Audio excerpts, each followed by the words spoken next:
Welcome on board episode 4 of my Sky Princess 16-night Moroccan Passage, which if you've watched previous episodes, you'll know did not call at Morocco or Ponta Delgada, and has not been smooth sailing since before Sky Princess set sail.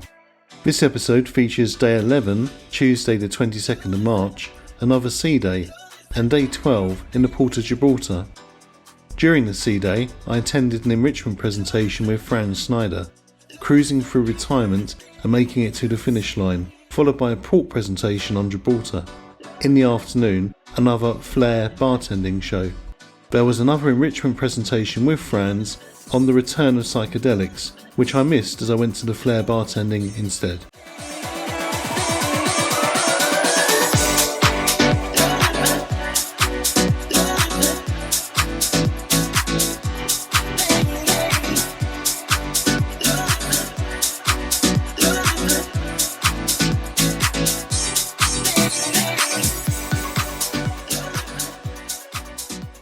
Wednesday the 23rd of March, we arrived in Gibraltar. I haven't visited before, so I opted to walk around, and what a walk it turned out to be.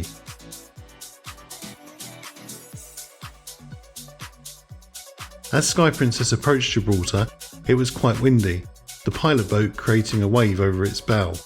I bet there is a nautical term for that. If you know, please let me know in the comments below. I should imagine docking the ship successfully in these conditions owed a lot to the skill of the captain and crew.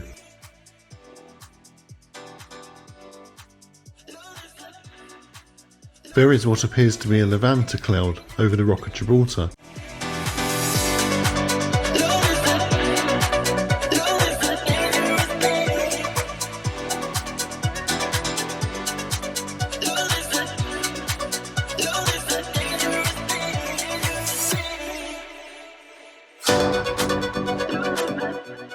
I enjoyed breakfast in the buffet as the Princess room service menu is limited. I decided to walk to the cable car to take me to the top of the rock. Upon arrival, I found the cable car was closed due to the high winds.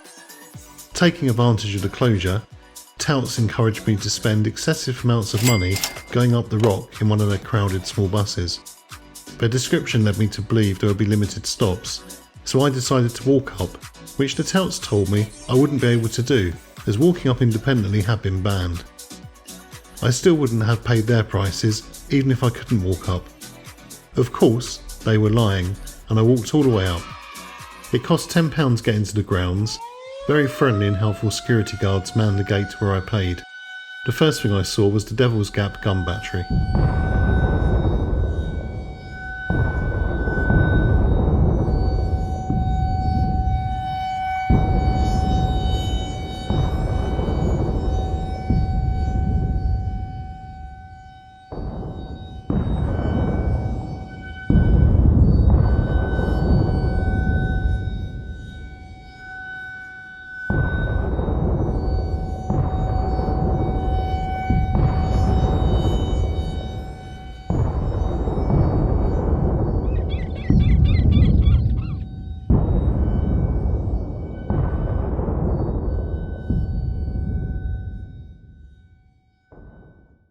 The walk wasn't too bad. However, once I thought I was at the top, I realised I had to walk quite a distance to get anywhere of interest. I walked to St Michael's Cave and through the caves, which were lit up by colourful lights with music.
I was so grateful not to see any snakes.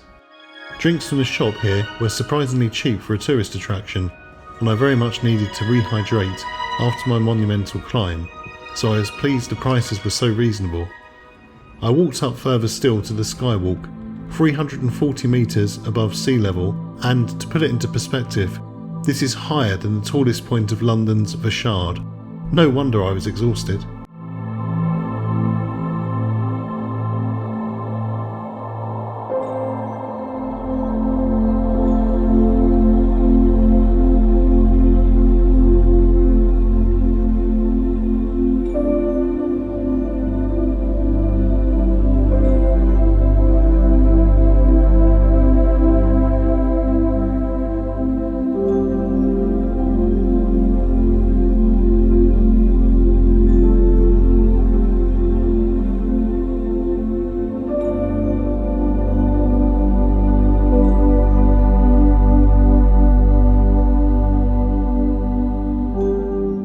Following the skywalk, I walked down the Charles V Wall, a steep 16th century stepped wall, and saw the Barbary macaques, the apes, and managed to pass by unharmed despite a baby making a grab for me and its parent looking intently on to check my reaction. I'd received my rabies vaccines in preparation for visiting Gibraltar sometime after watching a cruise programme on TV where an unsuspected guest had to be vaccinated after being bitten.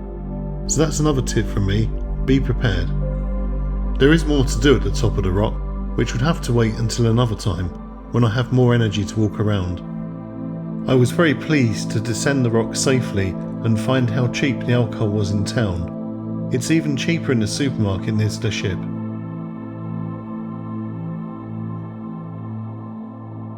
I saw an RAF plane taxiing at Gibraltar Airport. Disappointingly, it didn't take off. Once back on board, I headed to Slice, an outdoor pizza bar, for a slice of delicious pepperoni pizza. Princess is the first cruise line I've come across which doesn't open its main restaurant on a port day. At least the pizza was tasty, and as well as pizza, there is another snack bar providing hot dogs and burgers, all included in the fare. There is also Alfredo's, the indoor pizza restaurant too, as well as room service. So there are a few options to choose from. I'm just a big fan of the formal dining restaurants for my meals. After dinner that night, it was time to depart Gibraltar. Our captain said we were fortunate to have longer here than when Gibraltar features on the usual itineraries. Our ships are usually keeping to a tight time schedule and can only stop for a short period before they have to set off on the next port of call, which is usually further away than ours, which is Cadiz tomorrow. And that is a very short journey indeed.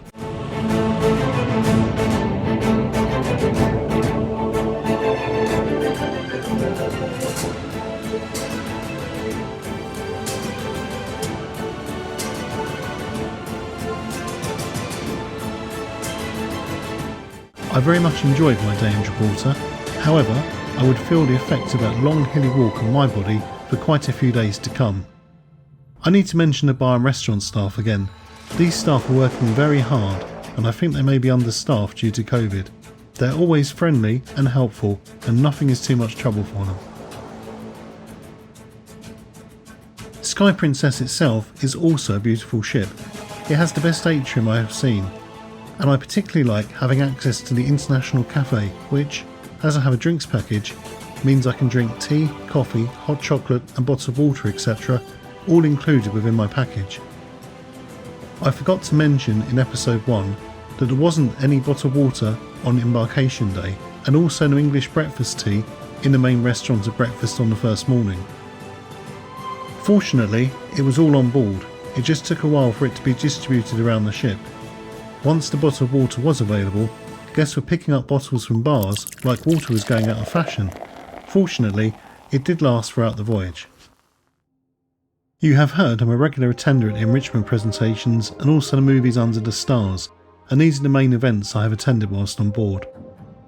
The next episode features Cadiz, another lovely pizza in Alfredo's, and our day in Lisbon the following day. Please like this video and subscribe if you haven't already. It really does help me when you subscribe. Thank you for watching, and I look forward to sharing my next episode with you.